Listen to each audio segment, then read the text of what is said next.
আজ কাজ শেষ করতে করতে বেশ বেলা হয়ে গেল। সূর্য ডুবেছে সেই কখন। শিগগিরই বাড়ি না ফিরলে বউ ঘ্যান ঘ্যান করবে। ছেলেটাকেও কত সময় হয়ে গেল দেখি না। আজ বেশ ঠান্ডাও পড়েছে। চারপাশের প্রকৃতি বেশ শীতল। দুপুরে অবশ্য তীব্র রোদে ঝলসে যাওয়ার অবস্থা হয়ে গিয়েছিল।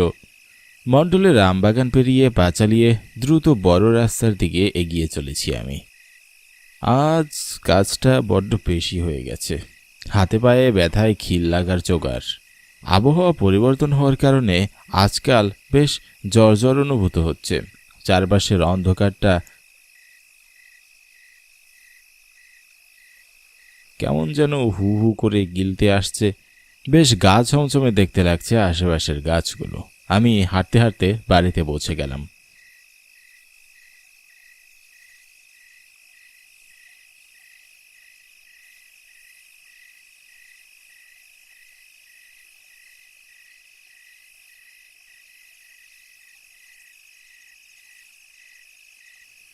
কই গো, কোথায় গেলে সব? এই তো এইখানে। তা আজ এত দেরি হলো কেন তোমার? আর বলো না, আজ বড্ড কাজের চাপ ছিল। তা আমার চোখের মণিটা কই? ঘরের কোনায় এক মনে খেলতে থাকা আমার ছোট্ট ছেলেটা দৌড়ে এসে জড়িয়ে ধরলো আমায়। একমাত্র ছেলে হয়, ওকে আমি বড্ড ভালোবাসি।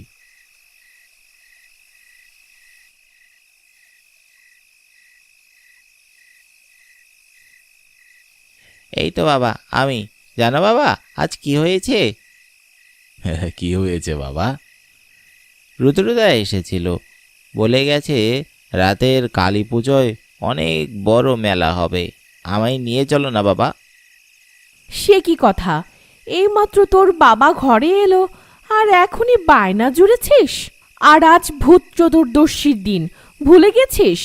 আজ রাতে বাড়ির বাইরে বেরোলে ভূতে ধরে নিয়ে যায়। এই গায়ে আসার পর কোথাও ঘুরতে যায়নি মা। এই মেলা নাকি অনেক বড়। দাও না মা, যেতে দাও। ওসব ভূত টুত সব মিথ্যে কথা। বাবা আমার সাথে থাকলে আমার কোনো ভয় নেই। বেশি কথা শিখেছো দেখছি। বললাম না যাওয়া হবে না। ভূত চতুর্দশীর দিন খুবই বিপজ্জনক। আহা, ওকে বকো না তো, আমার একটা মাত্র ছেলে। আমি তোকে নিয়ে যাব বাবা। ঠিক বলছো বাবা। আমি রাতে খেয়ে নেই, তারপর নিয়ে যাব। আচ্ছা।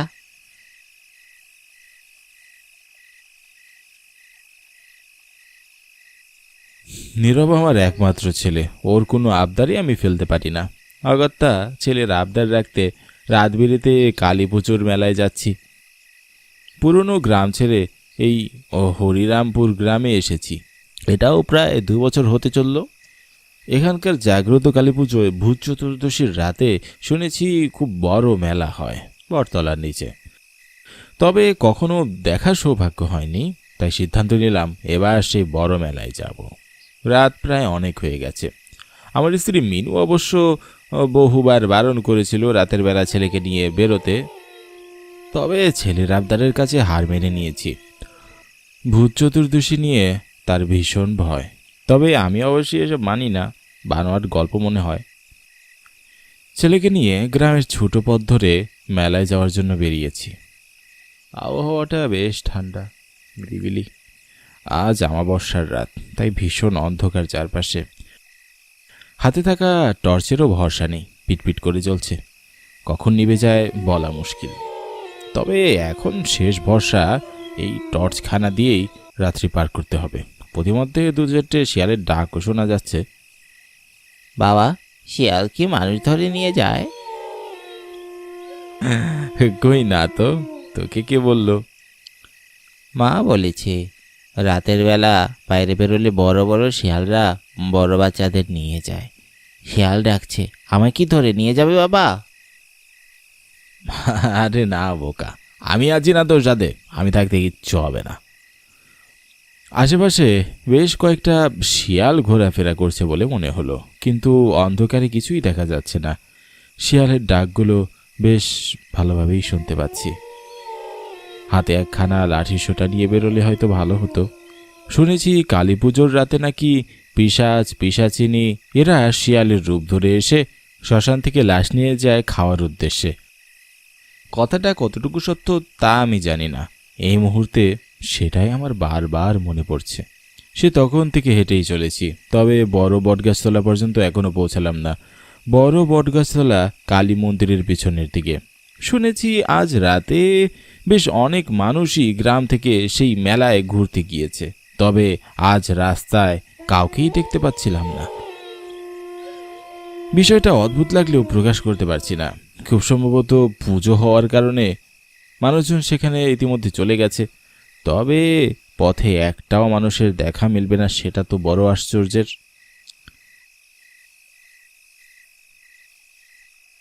অবশেষে আমি আর আমার ছেলে নীরব বড় বটগাছতলায় পৌঁছালাম। পৌঁছেই যেন আকাশ থেকে পড়লাম, কারণ সেখানে একটাও মানুষ নেই। অথচ শোনা গেছে এই সময় এখানে মানুষের ভিড়ে পাই রাখা যায় না। হাঁটতে হাঁটতে ভুল পথে চলে আসার সম্ভাবনাও নেই, কারণ বড় বটগাছতলা তো আমি একটাই চিনি। তবে কি এবছর মেলা হচ্ছে না? এসব নানা রকম প্রশ্ন আমার মাথায় ঘুরপাক খেতে লাগলো। এ কি, মেলা কোথায় বাবা? এখানে তো কোনো মানুষই নেই। আমিও তো সেটাই ভাবছি। তুই ঠিক জানিস তো আজ মেলা হবে? হ্যাঁ তো, রুদ্রদা নিজে এসে আমাকে বলে গেছে মেলায় যেতে। কিন্তু এখানে তো কেউই নেই। চল ফিরে যাই বাবা। আমার মেলা দেখা হবে না বাবা? দেখছিস তো এখানে কিচ্ছু নেই। আমি তোকে বড় রথের মেলায় নিয়ে যাব পরে। আজ ফিরে চল, আমার বেশি একটা ভালো ঠেকছে না এখানে। আচ্ছা বাবা, চলো।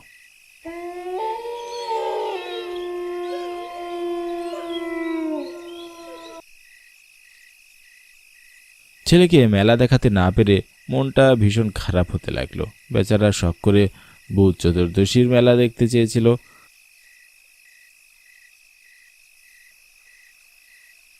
পথে হাঁটতে হাঁটতে হঠাৎ আমার হাতে থাকা টর্চটা বন্ধ হয়ে গেল। এই যা, এটা কি হলো? জানতাম এটা নষ্ট হয়ে যাবে। তো তুই ভয় পাস না বাবা, আমার হাত ধরে থাক। কোথায় গেলি নীরব?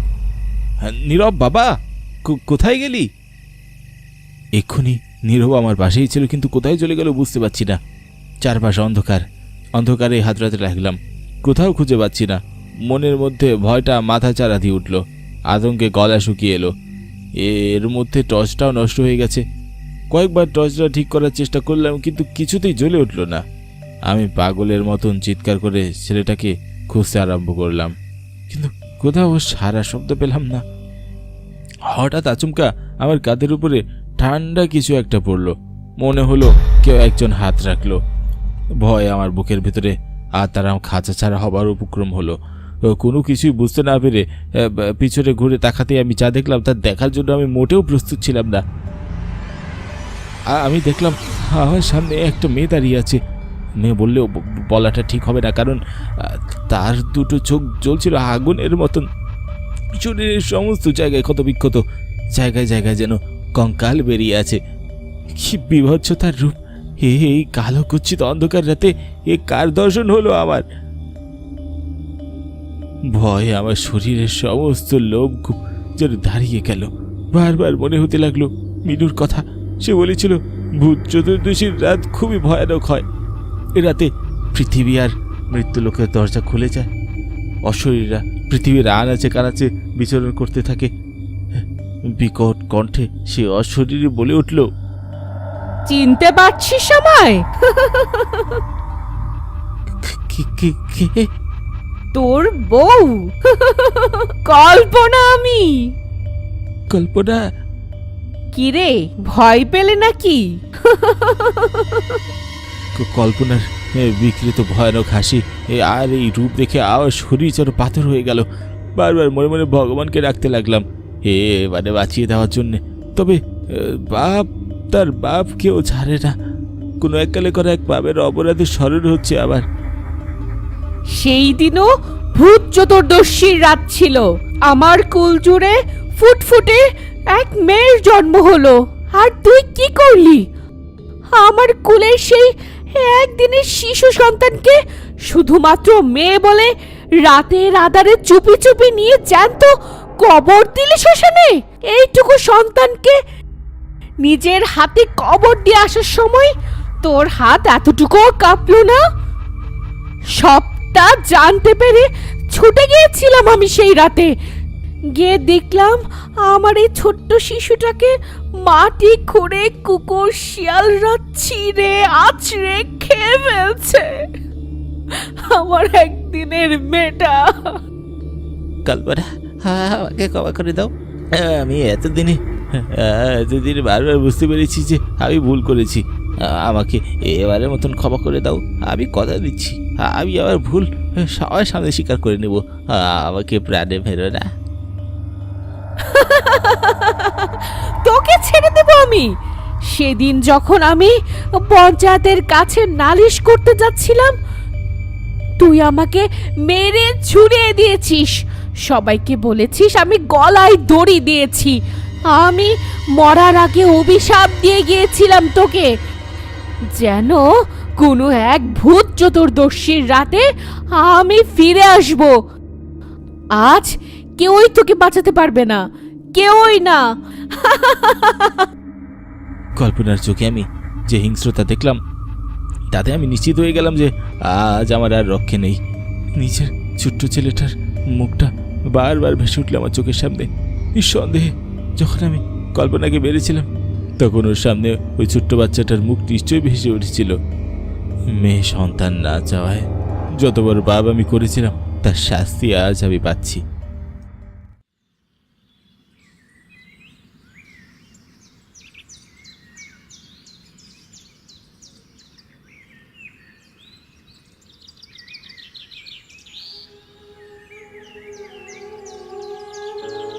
আরে, এটা তো আমাদের গ্রামের কানাই, আর তার ছেলেটা এই ছোট্ট বাচ্চাকেও ছাড়েনি।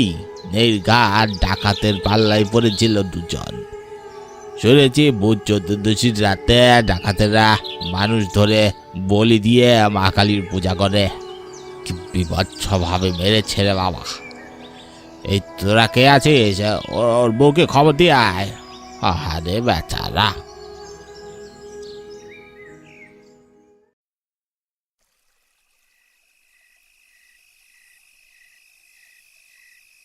জি স্যার, আমি কাল সকাল সকাল পৌঁছে যাব অফিসে। খুব জরুরি কাজ কিন্তু শঙ্কর, কাল না আসলে তোমার চাকরিটা কিন্তু আর থাকবে না, মনে রেখো। 2 দিন পর পর ছুটি কাটাতে গিয়ে অফিস দেরিতে আসো, এই রোজগার তোমার এই একই ব্যাপার। তাই বলছি কালকে তোমাকে প্রেজেন্ট থাকতেই হবে। জি স্যার, আমি বুঝতে পেরেছি। কাল অবশ্যই আমি অফিসে প্রেজেন্ট থাকবো। আচ্ছা ঠিক আছে, মনে রেখো। Okay sir. অন্যের অফিসে কাজ করার এই এক সমস্যা, যার তার ঝাড়ি রাগ এসব সহ্য করতে হয়। মুখের উপরে কথা বললেই হুমকি দেয় যে চাকরি থাকবে না। তাই চুপচাপ এসব সহ্য করে কাজ করে যেতে হয়। একদিনের জায়গায় 2 দিন ছুটি কাটালে নানান কথা শুনতে হয়। ওদিকে তারা দিনের পর দিন ছুটি কাটায়, সেটা কিছুই না। যাকগে, কি আর করার। আজই রওনা দিতে হবে অলন্তপুর থেকে। সন্ধ্যা গড়িয়ে রাতও হতে চলেছে। এ সময় কল করে হুকুম দিলেন যাতে আগামীকাল অফিসে উপস্থিত থাকি। এত রাতে কি আর যাওয়া যায়? তবে কি আর করার, এই রাতে না গেলে কাল ভোরে তো নৌকা পাওয়া মুশকিল হয়ে পড়বে। তাই আর রিস্ক নেব না, চটজলদি বেরিয়ে পড়ি।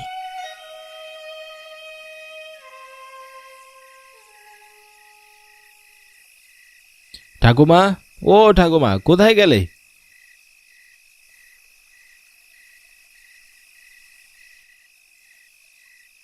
বল লাদু ভাই, এত ডাকাডাকি করছিস কেন? এই যে এতক্ষণে আসলে। হ্যাঁ, এত তাড়া কিসের দাদু ভাই? আমি শহরে যাচ্ছি গো, তুমি দেখে শুনে থেকো। অফিস থেকে কল এসেছিল, কাল অফিসে যেতে হবে, না গেলে চাকরি থাকবে না। তা সকালে গেলে হয় না? রাতটারই তো ব্যাপার। না গো ঠাকুমা, সকালে যদি নৌকা ঘাটে না পাই কেলেঙ্কারি হয়ে যাবে। তা বেশ, তবে যা। কি গো ঠাকুমা, এত মন খারাপ করলে চলবে? আমি তো আবার আসবো, খুব তাড়াতাড়ি আসবো। দেখে শুনে যাস রে দাদু ভাই। ঠিক আছে ঠাকুমা, তুমি চিন্তা করো না, আমি আসছি গো।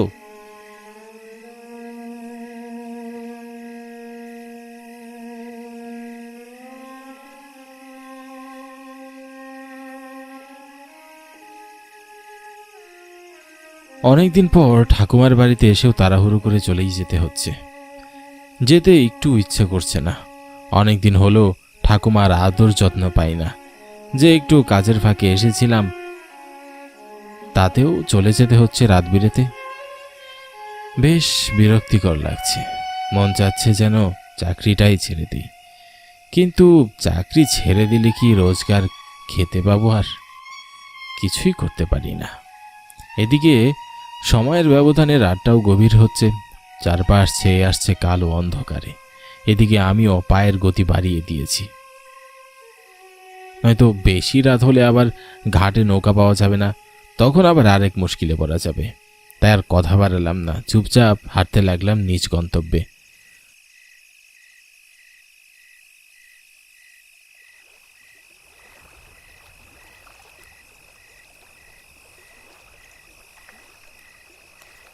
আশেপাশে তেমন নৌকাও দেখছি না, শুধু একটা নৌকা বাঁধা, সেটিতেও আবার মাঝি নেই, একমাত্র নৌকা পড়ে আছে নদীতে। বিপদের সময় আবার বিপদ পড়ল। এই তাড়াহুড়োর দিনেও একটি মাঝি নেই, খালি নৌকা পড়ে আছে। এমনিতেই মেজাজটা খারাপ ছিল, ঘাটে এসে যেন মেজাজটা আরও বিগড়ে গেল। এদিকে সময়ও গড়িয়ে যাচ্ছে, কি যে করব। এভাবে ভাবতে ভাবতে প্রায় বেশ খানিকক্ষণ হয়ে গেল। অন্ধকারেও চারিদিক ঘনিয়ে আসছে, কুকুর শিয়ালগুলো অনবরত ডেকে চলেছে। এদিকে সময়ও বাড়ছে, রাতও হচ্ছে। কোনো উপায় না পেয়ে সিদ্ধান্ত নিলাম আমি নিজেই নৌকা চালিয়ে নদীটি পার হব, নয়তো এছাড়া কোনো বিকল্প নেই। আর সময় মতো অফিসে না ফিরতে পারলে চাকরিটাও যে থাকবে না। সব সময় মাথার ভিতরে এই চিন্তাটা ঘুরপাক খাচ্ছে। তাই আর দেরি করলাম না, তাড়াহুড়ো করে নৌকাতে উঠতে লাগলাম।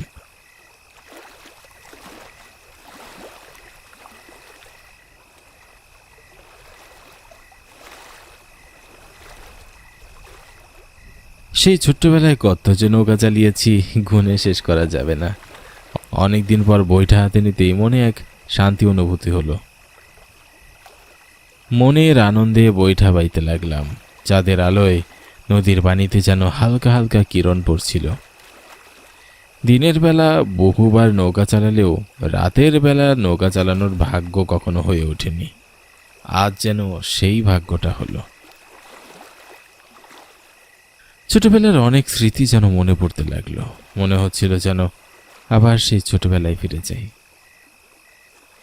এত সব পেরেশানি চিন্তা ভাবনা আর ভালো লাগে না। মনের আনন্দে সারাদিন খেলাধুলা করে সময় কাটাতাম। এসব ভাবতে ভাবতেই হঠাৎ করে আমার হাত থেকে বইটাটি পানিতে পড়ে গেল, আর সাথে সাথেই কোথায় যেন মিলিয়ে গেল, বুঝতেই পারলাম না। আচমকা এক পরিস্থিতির সামিল হব কখনো কল্পনাও করতে পারিনি। নদীর প্রায় মাঝ বরাবর এসে পৌঁছেছি। এখন কিভাবে আমি বাড়ি ফিরবো বা কিভাবেই কিছু করবো বুঝে উঠতে পারছি না। ছোটবেলায় নৌকা চালানো শিখলেও সাঁতার কাটা যেন আর শেখা হয়ে ওঠেনি। কি আর করব, সাঁতারও জানি না, বইটাও ডুবে গেছে। তাই চুপচাপ নদীর মাঝে নৌকাতে বসে রইলাম।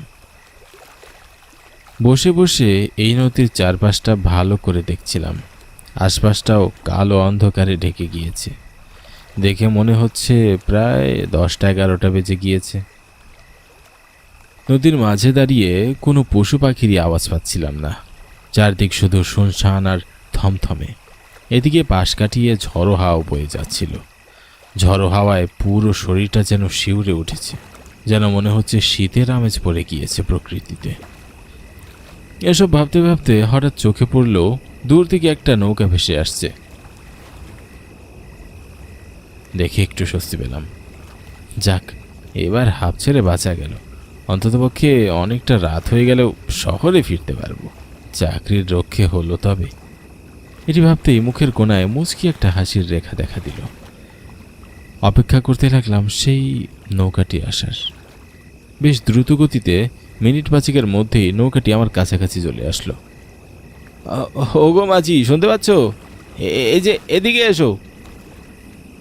মাঝি যেন আমার কোনো কথাই শুনতে পেলেন না। তিনি আনমনে হয়ে নৌকা চালাতে লাগলেন, আর আমি এদিকে বিপদে পড়ে নাছোড়বান্দা হয়ে আবারও ডাকলাম, এই যে মাঝি, এদিকে তাকাও, খুব বিপদে পড়েছি, দয়া করে আমাকে একটু সাহায্য করো। এবার যেন মাঝি আমার কথা শুনতে পেলেন। তিনি আমার দিকে তাকিয়ে নৌকাটি আমার নিকটে ভেড়ালেন। কি গো বাবু, কি হয়েছে? এই নদীর মাঝখানে বসে বসিয়ে হাঁক ছেড়ে ডাকছে কেন? বড়ই বিপদে পড়েছি গো মাঝি। হ্যাঁ, এই দেখো না, আমার হাতের বইটাটি পানিতে ডুবে গিয়েছে, আর যে যেতে পারছি না। ওদিকে শহরে পৌঁছাতে না পারলে যে চাকরিটাও থাকবে না। দয়া করে তুমি আমাকে নদীটি পার করে দিবে। না গো, এসব উঠকো ঝামেলা আমায় দিও না তো, আমারও বেশ তাড়া আছে, আমাকে যেতে হবে। তা বেশ, তুমি যেও, কিন্তু দয়া করে আমাকে নদীর মাঝখানে এভাবে ছেড়ে চলে যেও না। দয়া করে আমাকে সাহায্য করো, যত টাকা পয়সা করি লাগে আমি দেব। না না গো, পারবো না আমি। দয়া করো না গো মাঝি, দয়া করে এই বিপদ থেকে আমাকে রক্ষা করো। এত অনুনয় বিনয় করার পর মাঝি শেষ পর্যন্ত রাজি হলো, আর না করতে পারলো না। তবে উঠো তাড়াতাড়ি। আমিও চটজলদি করে উঠে পড়লাম নৌকাতে। নৌকাতে উঠে বসতেই মাঝি নৌকা চালানো শুরু করলো।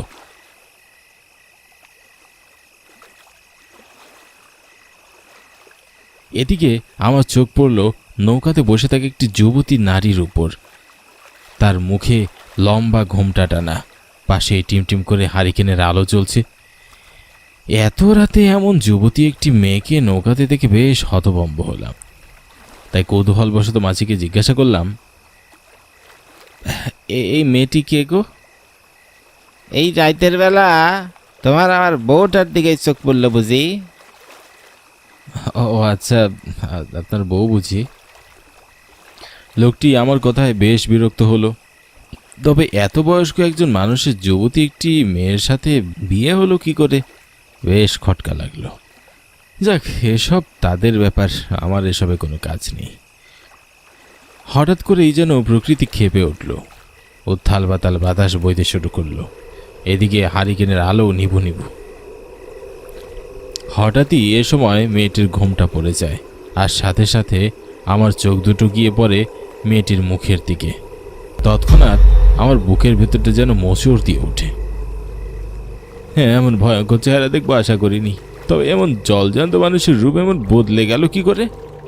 পুরো মুখে ক্ষতের চিহ্ন, যেন কেউ খামচে রক্তাক্ত করে দিয়েছে। চোখ দুটো লাল টকটকে, আর ঠোঁটের কোণে ভয়ঙ্কর এক হাসি।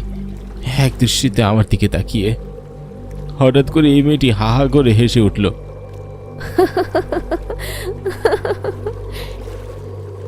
তার হাসি যেন প্রতিধ্বনি হয়ে পুরো নদীতে বাজতে লাগলো। এদিকে আমার শরীর থরথর করে কাঁপতে লাগলো। তার হাসির আওয়াজে মনে হচ্ছিল যেন এখনই এক লাফ খেয়ে পানিতে তলিয়ে যায়। কি রে, কি হলো তোর? শুনবি না কে আমি? মেয়েটির কথার প্রতি উত্তরে যেন আমার মুখ থেকে কিছুই বের হচ্ছিল না, গলা শুকিয়ে কাঠ হয়ে গেছে। মেয়েটি বলল, কি রে, শুনবি শুনবি? হ্যাঁ, কে কে কে তুমি? অশরীরীর আত্মা। ছেড়ে দাও, ছেড়ে দাও আমায়, দয়া করে যেতে দাও না আমায়। না না, এত সহজে তো তোকে আমি ছাড়বো না। তোর হাড় মাংস চিবিয়ে চিবিয়ে খাবো, তারপরে ছাড়বো। মানে? তোর মতো আমি আরো অনেক মানুষের মাংস গিলে গিলে খেয়েছি, আজ তোকেও খাবো। কেন? এই লোকটিকে দেখছিস? এ আমার স্বামী, জোর জবরদস্তি করে আমাকে বিয়ে করে। আর আমিও ছিলাম তখন বেশ যুবতী, ফর্সা ধপধপে। এই বুড়ো লোকটি আমাকে দেখে প্রেমে পড়ে যায়, আর আমার বাবা মাকেও বলে রাজি করিয়ে ফেলে। তাদের সম্মতিতেই বিয়ে হয়ে যায় আমাদের। আর অন্যদিকে আমি আমার প্রাক্তন প্রেমিককে ভীষণ ভালোবাসতাম, কিছুতেই এই বিয়ে মানতে পারিনি। আমার গর্বে তখন আমার প্রাক্তন প্রেমিকের সন্তান। এই সব কিছু মিলিয়ে যেন আমার বেশ রাগ হলো। আমিও আর নিজের রাগ না কমাতে পেরে এই বুড়ো লোকটির সাথে বাড়িতে যাওয়ার সময় নদীতে লাফ দেই। আমি ভালোভাবে সাঁতারও জানতাম না, তাই ডুবেই মারা যায়। আর এই বুড়ো লোকটি এসব চোখের সামনে দেখতে পারে না। প্রথম দেখায় ভীষণ ভালোবেসে ফেলে, কিন্তু আমি তা মানতে পারিনি। আমার ডুবে যাওয়া দেখে সে আস্তে আস্তে দিনে দিনে পাগল হয়ে যায়। তাই প্রতি রাতে এভাবে নৌকা নিয়ে ঘুরে বেড়ায় নদীতে আর আমাকে খোঁজে। মেয়েটির ব্যথিত কণ্ঠে বলা কথাগুলো শুনে আমার বেশ খারাপ লাগলো। আমি তাকে কিছু একটা প্রশ্ন করতে যাব, ঠিক এমন সময় আমার চোখের অগোচরে এই মেয়েটি কোথায় যেন হারিয়ে গেল। আর কোথাও দেখতে পেলাম না তাকে, যেন মনে হচ্ছিল হাওয়ার সাথে মিলিয়ে গেছে। আমি এসব কিছু দেখে চুপচাপ আনমনে তাকিয়ে রইলাম। তবে মাথায় একটি প্রশ্ন ঘুরপাক খাচ্ছিল, মেয়েটি অনেক মানুষকে মেরে ফেলেছে, কিন্তু আমাকে কেন ছেড়ে দিল?